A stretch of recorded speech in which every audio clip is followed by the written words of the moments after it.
Hola, buenos días a todos y a todas. Bueno, yo voy a hacer un cambio y he decidido que no voy a hacer turno de preguntas, voy a hacer un turno de compartir experiencias y emociones, que es de lo que vamos a hablar hoy, muy breve. Entonces, sí que podéis ir pensando a medida que vaya avanzando la ponencia, con qué os va resonando en vuestro interior y qué tipo de experiencias emocionales habéis vivido a través de las colonias felinas, ¿vale? Vamos a cambiar un poco, si alguien quiere preguntar, pues pregunte también, pero he pensado hacerlo de esa manera para que sea un pelín más práctico, además de la teoría. ¿Por qué esta ponencia de con las colonias felinas ganamos todos y todas? Bueno, pues yo soy psicóloga. Tengo 3 máster en psicología clínica, en psicología forense y en violencia de género y, sin embargo, debo confesar que la mayor parte de los conocimientos o los más importantes que poseo me los han enseñado los gatos ferales. Lo siento, hay que estudiar menos y gestionar más colonias. Entonces, ¿qué vamos a hacer hoy? Vamos a hacer un recorrido, vamos a empezar por lo negativo. ¿Qué perdemos o qué pierden las personas que no tienen una vinculación con la protección animal o con el caso de las colonias felinas en particular? Y luego vamos a pasar a lo positivo, que es qué ganamos los que y las que sí que tenemos esta vinculación con estos maravillosos animales. Vale. Entonces, vamos primero a conectar con la perspectiva del gato. Y lo vamos a hacer a través de uno de los artículos que escribí, que ha tenido mucho éxito porque sirve muy bien para empatizar con estos animales. Y os lo voy a leer, es uno de los artículos que escribí para Diario Información y nos va a servir para conectar con la visión del gato. Imagina que cuando naces, tu cuerpo tiene forma de felino y lo primero que recuerdas es una sensación de frío punzante que se clava en tu pequeño cuerpo, como si fuera un cristal. Sientes a tu madre asustada, nerviosa y alerta, y esa es tu bienvenida al mundo. Imagina que solo ves un agujero oscuro y sucio que compartes con tus hermanos y otros seres como tú. El miedo se respira en el ambiente. Tú eres tan solo un bebé, pero ya te haces a la idea de lo que te ha tocado vivir. Imagina que vas creciendo y vives en un continuo ambiente hostil, donde hay otros seres con forma diferente a la tuya. Percibes su desprecio, te asustan e incluso te intentan herir. No sabes por qué, pero no te quieren. Conoces muy pronto una sensación que siempre te acompañará, el hambre. Aprendes a buscar comida y ves cómo algunos de tus compañeros sufren enfermos. Imagina que solo un ser en todo el mundo se preocupa por ti. Un ser con la misma forma que los que te quieren hacer daño, pero que todos los días acude a ponerte comida y agua. Emite unos sonidos que se perciben cálidos y poco a poco tu corazoncito se va abriendo ante su presencia. Pero ves que el resto de seres como ella le persiguen, insultan y también le quieren dañar. Ella se esconde, tiene miedo y tú te preguntas qué tiene la forma de tu cuerpo para que todo el mundo la rechace y a los que te quieren también. De repente un día aparecen seres nuevos junto a esa mujer, aquella en la única en quien confías y que te hace una cosa sobre tu cuerpo cuando te acercas que convierte ese momento en el único en el que te sientes bien. Entras a comerte una comida que huele muy bien y te quedas encerrado, sientes pánico por lo que te puedan hacer. Te llevan a un sitio muy raro del que no puedes escapar, pero hay comida rica y hace calor. Ves a esos seres peligrosos que se acercan a ti, pero notas que algo ha cambiado, parece que no quieren hacerte daño. Te hablan como la única persona que hasta ahora cuidó de ti. Y poco a poco tu mundo cambia y la sensación de miedo, de soledad, de frío y de hambre se va transformando en confianza, en paz y en cariño. Y aunque sigues sin entender nada, te acostumbras muy rápido a esa situación. Sin embargo, no te olvidarás nunca de los que se quedaron en la calle y, por supuesto, de ese ángel que fue el único capaz de ver en tus ojos que lo único que mereces y necesitas es amor. Este texto va dedicado a las personas que adoptan y a su gran corazón, a los alimentadores y alimentadoras de colonia que dan su vida por los que más ayuda necesitan y encima son tratados como si estuviesen haciendo mal, y en especial a todos los gatos y gatas ferales que con su alma pura y valiente inundan de luz nuestro corazón.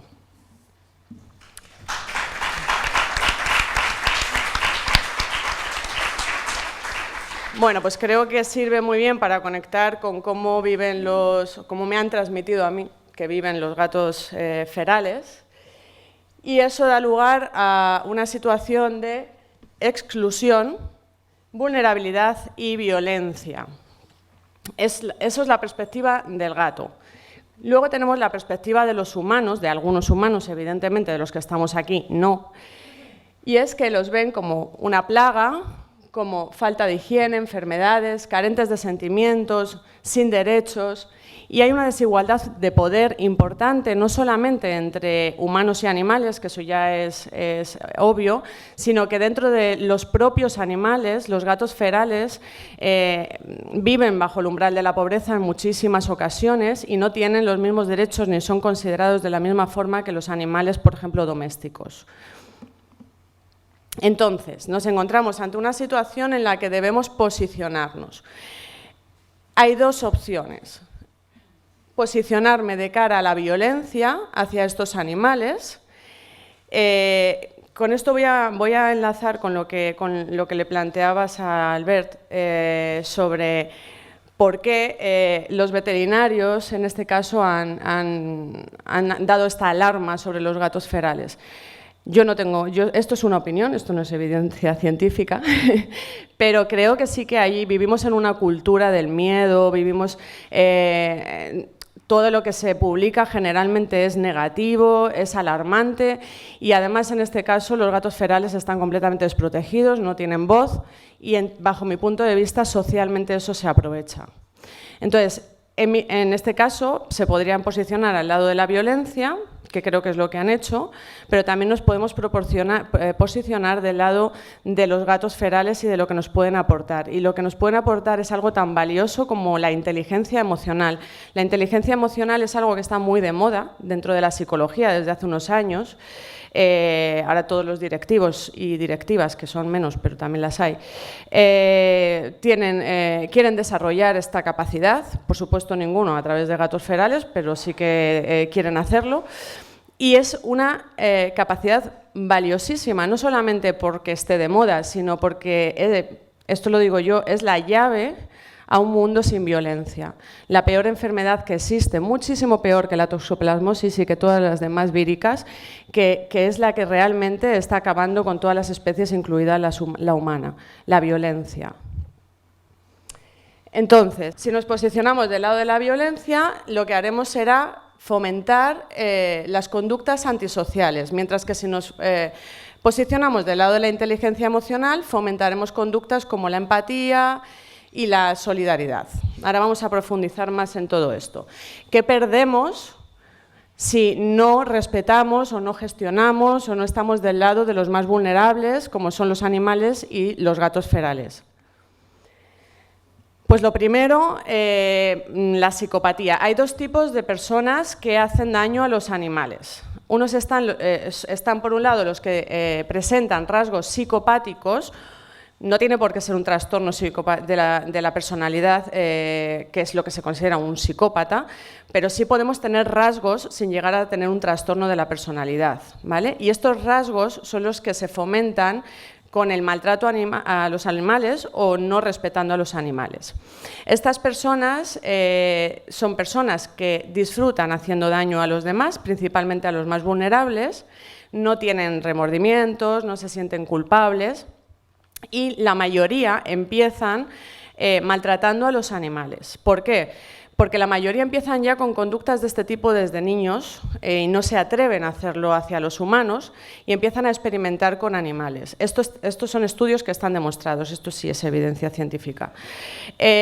Luego se da el fenómeno específico de la violencia y es que la violencia siempre va en escalada. Una persona que empieza a desarrollar comportamientos violentos siempre va aumentando esa violencia y siempre la va generalizando hacia otros seres. Lo normal dentro de la escala de violencia es seguir por otros seres considerados vulnerables, bien niños, bien mujeres, hasta que al final se da una cosa que llamamos violencia generalizada. Pero el maltrato hacia los animales generalmente suele estar en el origen, sobre todo de las personas con rasgos psicopáticos, ¿vale? Además de todo esto, ¿qué ocurre con los gatos ferales? Pues que dentro de que los animales, por su vulnerabilidad, son más fácilmente maltratables, los gatos ferales más aún. No tienen propiedad, o sea, propietario, entre comillas, no son de nadie, están expuestos, viven en la calle y muchas veces son un blanco fácil de este tipo de personalidades. De hecho, el DSM-5, que es el manual de criterios diagnósticos que utilizamos los psicólogos y las psicólogas para diagnosticar, habla del maltrato hacia los animales, de la impulsividad y de este tipo de conductas como son criterios diagnósticos de la psicopatía. Luego nos encontramos con otras personas que también maltratan a los animales, pero que estos sí tienen remordimientos. A estos no les gusta maltratar a los animales. Entonces hacen una cosa que se llama disociarse. Disociarse es un mecanismo de defensa psicológico y es que niego una parte de la realidad porque esa parte de la realidad, si la acepto, me va a impedir hacer lo que yo quiero hacer. Entonces, lo que hacen es no darse cuenta de que los otros animales también tienen sentimientos, también sufren y de hecho tienen elevados niveles de inteligencia y de empatía. Y esto, por ejemplo, se produce también con el consumo de alimentos de origen animal. Mucha gente le gustan los animales y, sin embargo, fomenta su maltrato mediante sus hábitos alimenticios y para eso lo que hace es disociarse. Pues con el maltrato a las colonias o a los animales en general, también hay gente que los ve como objetos y entonces así puede justificar su violencia sin sentirse mal.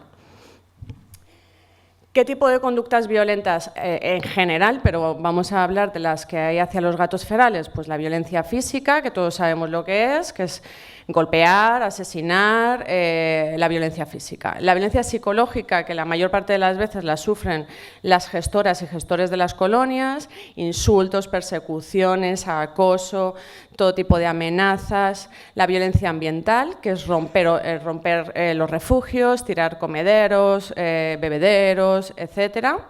Y la violencia económica, que es la falta de recursos que existen hacia los gatos ferales y las colonias felinas, que la mayor parte no, que todos los gastos los asumimos particulares y asociaciones y no existe ningún recurso, están empezando a haber recursos municipales, pero todos y todas sabemos la limitación de los mismos. Dentro de la violencia, quiero hablar de esta pirámide, porque es muy importante, esto ocurre con personas y animales, pero aquí nos centramos en los animales. La violencia directa, la más visible, en realidad no es que sea la menos importante, pero todo el mundo se centra en eso y si nos centramos en eso no vamos a poder acabar nunca con ella, porque lo que la sostiene es la violencia cultural y estructural y es lo que yo pretendo con estas ponencias, cambiar esa violencia, cambiar la perspectiva de la que vemos a los animales, a los gatos, para poder cambiar también la forma de tratarlos. Y eso solo se consigue mediante la educación. Solo. Luego podemos poner conductas punitivas, medidas punitivas hacia ya la otra parte visible, ¿no? Con las leyes, castigos, prohibiciones, pero si no atacamos a la base que sostiene esa violencia más visible, no vamos a acabar con ella. ¿Qué creencias y valores se asocian a la violencia hacia los animales? Bueno, pues las personas funcionamos por creencias. Si yo creo o pienso algo, me voy a mover, voy a sentirme en función a eso, voy a actuar en función a eso y además las personas pensamos que tenemos creencias universales y si yo pienso que los animales son cosas, que nadie me saque de ahí porque yo los voy a tratar como tal. ¿Qué creencias son las más comunes asociadas a la violencia hacia los animales? Que hay ocasiones en las que la violencia está permitida. Esto es el grandísimo error. Que cuesta mucho entender cuando me han presentado, yo soy experta en violencia y cuando doy ponencias sobre violencia hacia los humanos para profesionales, no entienden, o cuesta entender esa conexión entre todas las violencias, que la violencia es la misma y que está conectada y que si justificamos una sola forma de violencia, estamos perdidos, ya no hay nada que hacer. Cuando yo trabajo en un centro como directora de rehabilitación de personas violentas en el ámbito familiar, todos las personas que vienen condenadas por delitos de violencia, todos la justifican, los que lo reconocen, por supuesto, pero todos tienen un motivo. Si nosotros seguimos dando motivos para que a los animales se les maltrate, no vamos a poder acabar jamás con el maltrato animal. Y continúo, que me enrollo con la primera creencia. Que los animales son inferiores a las personas y no tienen los mismos derechos. Esto tiene mucha responsabilidad el tema legal. Se puede hacer daño a un animal porque ellos no tienen sentimientos, no sufren, esa disociación de la que hablábamos antes. Que para ser fuerte hay que ser violento, que si quieres que te respeten tienes que ser violento. Aquí el modelo de masculinidad tradicional también ha hecho mucho daño. Y que existen seres más débiles o vulnerables a los que podemos hacer daño y no pasa nada, porque no hay consecuencias. Vale, la violencia se aprende, y la empatía por supuesto que también, pero quiero que nos responsabilicemos de la educación de niños y niñas como adultos, porque lo que un niño o una niña hace es responsabilidad de lo que nosotros les hemos enseñado. Y si los niños o niñas están desarrollando comportamientos violentos cada vez a edades más tempranas y cada vez más graves, es por nuestra culpa, no es por la culpa de esos niños y de esas niñas. Entonces hay que plantearse qué estamos haciendo a nivel social, qué está pasando para que eso se esté dando. No diciendo es que los niños ahora son, no, los niños son como nosotros los hacemos. Entonces, primero hay que tener en cuenta la transmisión intergeneracional de los malos tratos, que la violencia se hereda de generación a generación. Que yo he trabajado con víctimas 8 años y medio, ahora estoy con agresores, y tanto las víctimas como los agresores en un 80% vienen de familias donde ha habido violencia. Que la familia es el principal agente socializador. La diapositiva anterior, si unos padres, abuelos, profesores o todos los adultos que tengan relación con un niño o una niña tienen las creencias de la diapositiva anterior, ese niño y esa niña las va a tener. Y luego los factores tanto de riesgo como de protección se encuentran en la propia familia. ¿Qué es un factor de riesgo? ¿Qué es un factor de protección? Un factor de riesgo de violencia, de desarrollar violencia, es un factor que aumenta las probabilidades de que una persona desarrolle conductas violentas en el futuro. Y un factor de protección es un factor personal, individual, que me protege o me previene de que vaya a desarrollar comportamientos violentos. Entonces, ¿qué relación hay entre la violencia hacia los animales y la violencia generalizada? Primero, que las investigaciones y mi propia experiencia profesional también demuestra que los niños y las niñas que han sido expuestos a violencia tienen muchísima más probabilidad de desarrollar este tipo de comportamientos en su edad adulta. Que el maltrato animal está infravalorado porque, de hecho, el FBI hace mención a él y a su importancia debido a la relación que tiene con otro tipo de delitos, como es el maltrato a los niños, el maltrato infantil, la violencia de género o las agresiones sexuales. El vínculo entre la violencia de género y la violencia hacia los animales. Se calcula que en el 80% de los casos de las mujeres que son víctimas de violencia de género y hay animales, en el 80% también son víctimas de violencia directa, porque de violencia indirecta siempre lo son, tanto los animales como los niños. Hace meses hemos empezado un nuevo grupo de condenados por violencia de género y uno de ellos viene por una condena por maltratar a su mujer y por tirar por la ventana a los 2 conejos que tenían y matarlos. Él verbaliza que la mujer está viva porque mató a los conejos. Esto representa la relación. O sea, él te lo dice tan claramente, la relación que hay entre las violencias, lo que hablaba antes, que no podemos separarlas, y cómo los animales también son víctimas de violencia de género y cómo los animales, el maltrato a los animales se relaciona con la violencia hacia las mujeres. La parte positiva es que protegiendo a las personas protegemos a los animales y protegiendo a los animales protegemos a las personas, que es lo que he explicado antes de lo que yo intento con mi proyecto Energía Animal de fusionar psicología y animalismo para tratar de sanar esta relación entre humanos y animales, porque considero que explicando a los humanos por qué es más sano tratar bien a los animales, les vamos a convencer, porque los humanos si no ganan algo no cambian, entonces es ayudar a esos animales a crecer ellos como personas y de manera indirecta ayudar a los animales.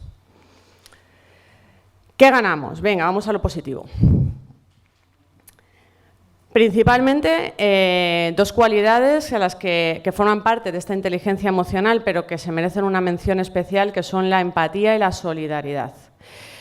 La empatía, que es la vacuna de la violencia, se desarrolla a través de la protección animal y, sobre todo, en el caso de las colonias felinas, si cabe aún más, porque todas las que gestionamos colonias sabemos lo duro que es y el nivel de empatía que tienes que tener para ayudar a los que más necesitan, sabiendo que es muy duro.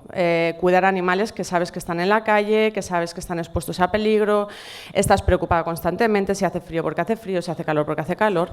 En este caso, la empatía nuestra a veces sobrepasa unos límites de lo que es sano y de lo que no es sano, y a veces podemos enfermar de empatía, que digo yo, porque al final no vivimos, estamos todo el rato empatizando con los que sufren y no disfrutamos de lo positivo. Entonces, es lo que hoy vamos a intentar darle la vuelta un poco a la balanza. Bueno, todos sabemos lo que es la empatía, la capacidad de ponernos en el lugar del otro y de movernos más allá de nuestros propios intereses, y va de la mano, por supuesto, con la solidaridad. La empatía permite una cosa muy sana a nivel psicológico, que es conectarme, que es lo contrario a la disociación de la que he hablado antes. Vivimos en un mundo en el que vamos desconectados por la vida, desconectados de los demás, desconectados de nosotros mismos, ya nos hemos automatizado, nos despertamos, vamos a trabajar, volvemos, los niños, no sé qué, pim, pam, pam, y no conectamos unos con otros. Yo a veces miro a la gente por la calle y los veo, pues eso, como les da igual si llevan un abrigo de piel, les da igual si el mendigo que está ahí le está dando una crisis, les da exactamente igual todo. Incluso les da igual partes importantes de sí mismos. La empatía nos conecta con los demás y eso es súper sano, porque lo contrario es la disociación y es un mecanismo tóxico. El respeto. Esto parece que todos los que estamos aquí tenemos muy claro, hay que respetar, pero no todos estamos dispuestos a llevar a cabo el respeto con todo lo que implica, siempre. Y en esto yo siempre digo que los grandes maestros son los gatos ferales. Antes decía que las cosas más importantes me las han enseñado los gatos ferales y una de ellas es a respetar de una forma limpia. Otra es el valor de la libertad, bueno, muchas cosas, pero el respeto... ¿Qué implica la palabra respeto? La palabra respeto significa entender las necesidades, en este caso de los gatos ferales, y respetarlas. No significa hacer lo que a mí me hace sentir mejor o cómo yo me voy a quedar más tranquila. Un gato feral, nos guste o no nos guste, quiere vivir en la calle. Un gato feral, nos guste o no nos guste, no quiere vivir encerrado ni quiere separarse de lo que es su conjunto de compañeros y compañeras, no quiere que le saquen de su territorio y no quiere unas cosas que a nosotras nos cuesta entender y, en definitiva, nos cuesta respetar. Estamos dispuestos a respetar y en este caso, pues lo que los animales nos enseñan, vuelvo a hacer mención a Ramira, la gata de mi colonia, tengo que hacerla siempre un homenaje porque se lo merece. Ella me enseñó a respetar de forma limpia y de forma pura cuando... Ella fue mi primera gata feral. Hace 4 años le diagnosticaron un carcinoma de células escamosas en la boca y en la nariz. No se podía operar, tenía afectado tabique, me llevé al veterinario, el veterinario me dijo el pronóstico de estos gatos en casa con tratamiento es de 10 meses. Tú verás. Yo sabía, porque efectivamente tengo mucha conexión con mis animales, yo mis gatos de la colonia los considero mis animales, igual que los que viven en casa, sabía perfectamente que Ramira lo que quería era volver a su colonia y estar con Tigre en concreto, y era lo que ella quería. Yo en ese momento tomé la decisión sabiendo lo que para mí iba a implicar, que es medicar a una gata feral a diario con paladia, con quimioterapia y antiinflamatorio a diario. Yo además tengo mi colonia en mi centro de trabajo, tenía un cuadrante de gente que iba a darle la medicación cuando yo no estaba. Ramira vivió 3 años. ¿Vale? Que Juanjo todavía alucina con Ramira.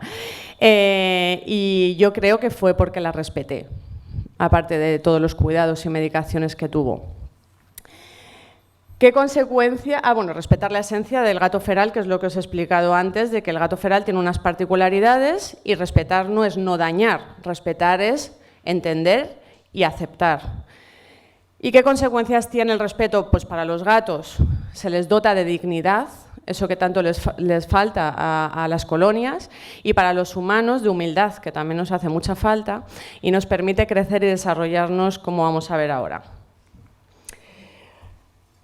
¿Qué beneficios tiene para los niños y niñas la protección animal, o en este caso el respeto y el conocimiento de cómo funcionan las colonias felinas? Es un factor de protección de la violencia, que es lo que os he explicado antes, ¿vale? Disminuye las probabilidades de que esos niños o niñas desarrollen comportamientos violentos en la edad adulta o adolescente, porque ya estamos en la adolescencia despuntando. Proporciona cualidades tan importantes como la autoestima, la empatía, el autocontrol, la compasión, la generosidad, el sentido de la autocrítica. Estos son habilidades súper importantes para luego desarrollar una personalidad sana. Bueno, la inteligencia emocional es la capacidad. Bueno, inteligencia emocional, aquí es donde quiero que empecéis a reflexionar alguna experiencia vuestra en la que las colonias felinas o los gatos ferales os han ayudado a desarrollar competencias emocionales. La inteligencia emocional es la capacidad para identificar nuestras propias emociones, de esa manera tomar conciencia de ellas y así poder regularlas, poder controlarlas, ¿vale? La inteligencia emocional es la responsable del 80% del éxito en las personas. Por lo tanto, regla de 3. Si las colonias felinas nos ayudan a desarrollar la inteligencia emocional te garantiza un 80% de éxito, lo tenemos todo ganado si lo hacemos bien. Y recalcar la importancia de la educación emocional en los niños y niñas. Entonces, hay una serie de competencias emocionales, ¿vale? Esto es de lo que se compone la inteligencia emocional. Vamos a hablar de cada una de ellas. Bueno, está la conciencia emocional, la autonomía emocional, la regulación emocional o autocontrol y la competencia social. ¿Qué es la conciencia emocional? Pues el primer paso para las demás. Si no tomamos conciencia de nuestras propias emociones, no las vamos a poder controlar. Y ponerle nombre. No estamos acostumbradas a ponerle nombre. A mí me lleva gente a terapia y le digo, ¿cómo te sientes? Bien. Ya, pero ¿qué sientes? Pues bien. Vale. Me siento frustrada, siento angustia, siento ansiedad, estoy motivada, estoy alegre, estoy contenta, estoy angustiada, tengo miedo. Hay que poner nombre a cómo nos sentimos, y más cuando trabajamos con colonias felinas, que es tan complicado y tan duro. Identificarlas, pero también es muy importante tomar conciencia de las emociones de los demás, que es lo que nos va a permitir, luego vamos a entrar en eso, gestionar conflictos. Comunicarlas de forma adecuada, tanto de forma verbal como de forma no verbal, porque no vale decir sí, muy bien, mientras me voy y no miro a la persona, como puede pasar. Ser capaces de captar el clima emocional en el que nos estamos moviendo. Por ejemplo, tenemos un conflicto con unos vecinos y estos vecinos vemos que están subiendo, que cada vez están más alterados. No podemos reaccionar de la misma manera que si es una persona que, aunque venga a protestar, viene a hablar con nosotros de una manera más receptiva, que podremos utilizar otro tipo de argumentos, otro tipo de estrategias de afrontar esa situación. Y eso lo podemos hacer siendo conscientes de nuestras emociones y de las de los demás. La regulación emocional, esto es el autocontrol, que es lo que os digo. Aquí los gatos ferales son nuestros maestros, pero los vecinos también. Los vecinos son maravillosos entrenadores en todas estas habilidades. Tenemos que ser capaces de autocontrolarnos. ¿Cómo? Hay una serie de estrategias. Una, pues la expresión adecuada de emociones, que tenemos que entender que nosotros tenemos la capacidad de sentirnos internamente de una manera y no expresarlo. Podemos no expresarlo, podemos estar acordándonos de la familia, de la persona que tenemos enfrente y estar sonriendo, porque en ese momento la prioridad es proteger a los gatos que se van a quedar solos en la calle. por ejemplo. La tolerancia a la frustración. Esto es algo que los seres humanos manejamos muy mal. Desde pequeñitos, las rabietas son un enfrentamiento a la frustración y todavía de adultos continuamos con eso. Cuando gestionamos colonias felinas tenemos que aceptar que la frustración va implícita en el trabajo que estamos haciendo. Tenemos que aprender a convivir con la frustración porque si no nos come con patatas. Y al final terminamos, en lugar de crecer, terminamos hundidas, terminamos desmotivadas y todo eso lo pagamos nosotras, que somos las que estamos haciendo las cosas bien, y lo pagan los gatos también porque enfermamos, hacemos las cosas peor, discutimos más con la gente que viene a enfrentarse con nosotros, etcétera. El control del estrés y de la ansiedad, previniendo situaciones que generen este tipo de emociones, mediante el autocontrol que estamos hablando. Y la capacidad para generar emociones positivas en nosotras mismas. O sea, al final tenemos que responsabilizarnos de nuestro estado emocional, tenemos que responsabilizarnos de nuestro bienestar y que podemos entender que podemos sentirnos como deseemos sentirnos. Tenemos esa capacidad. Por muy difícil y muchas dificultades que nos encontremos. ¿Qué es la autonomía emocional? Pues lo primero es hay que tener una autoestima sana, que eso también a veces se nos olvida cuando gestionamos o cuando ayudamos a los animales. Estar satisfechas de lo que hacemos, ser conscientes del trabajo tan importante que estamos realizando, de que tenemos la capacidad de generar emociones positivas en animales, como decía en el escrito, que no las experimentan prácticamente nunca. Yo digo muchas veces que las colonias felinas solo tienen a su alimentadora, pero su alimentadora también hay veces que solo tiene a la colonia felina. Entonces, el valorar lo que estamos haciendo, el impacto que tienen nuestras acciones, cómo estamos mejorando su vida, los logros que conseguimos, cómo aprendemos, cómo luchamos, eso tenemos que tenerlo muy claro en el día a día, porque al final, como esto nos genera tanto daño, porque es tan duro y nos enfrentamos a situaciones tan difíciles, nuestra autoestima se va para abajo cuando la realidad no es esa. Objetivamente, nuestra autoestima debería ser muy sana porque estamos haciendo algo que es muy valiente, que es muy duro y que tiene un valor impresionante. Automotivarnos. Tenemos dos opciones: centrarnos en lo malo, en lo que sufrimos, en lo que sufren los gatos, en lo mal que estamos, o centrarnos en lo positivo, en lo que ha mejorado esa colonia desde que la gestionamos, en lo que están cambiando el modelo de gestión de colonia a nivel municipal en algunos sitios, aunque en otros todavía le quede un poco, en que he ido a la colonia y todos mis animales están bien, en lugar de pensar, pues a lo mejor mañana no lo están. O sea, generar una motivación intrínseca nosotras mismas podemos hacer eso. También podemos desmotivarnos, para eso nos sobran motivos, pero para motivarnos también nos sobran motivos. La responsabilidad. Para mí el mayor acto de responsabilidad que existe es eso, hacerte cargo de una colonia y más con las pocas ayudas que existen: esterilizar, capturar, alimentar, curar, rescatar, construir refugios, alimentar, trabajar. Entonces, somos personas generalmente responsables, pero luego también hay que tener en cuenta que lo que hablábamos antes, ¿no? Que hay que llevar esa responsabilidad más allá, pensando siempre en el bienestar de los animales que cuidamos. Porque yo puedo ser muy responsable con esos gatos, pero luego llega lo que, vuelvo a poner el ejemplo del vecino, llega un vecino, me enfrento con él, le insulto, le amenazo y a eso no es responsable, por ejemplo. Porque estoy poniendo en peligro la vida de esos gatos. ¿Vale? Y la resiliencia, que es mi capacidad favorita, la que más me ha emocionado durante mi trayectoria como psicóloga, que es la capacidad de fortalecerme a través de las dificultades, lo que estamos hablando.